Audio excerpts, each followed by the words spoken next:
اعوذ باللہ من الشیطان الرجیم۔ اعوذ کا مطلب ہوتا ہے میں پناہ میں آتا ہوں۔ کس کی پناہ میں؟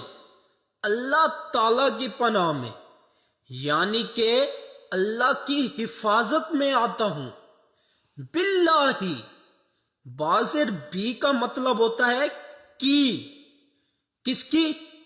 اللہ کی۔ باللہ، اللہ کی پناہ میں آتا ہوں۔ من الشیطان، من کا مطلب ہوتا ہے سے۔ شیطان، من جو لفظ ہے قرآن مجید کے اندر تقریباً 3000 بار آیا ہے۔ شیطان کی جمع ہوتی ہے شیاطین۔ کس کی پناہ میں آتا ہوں؟ اللہ کی۔ کس سے؟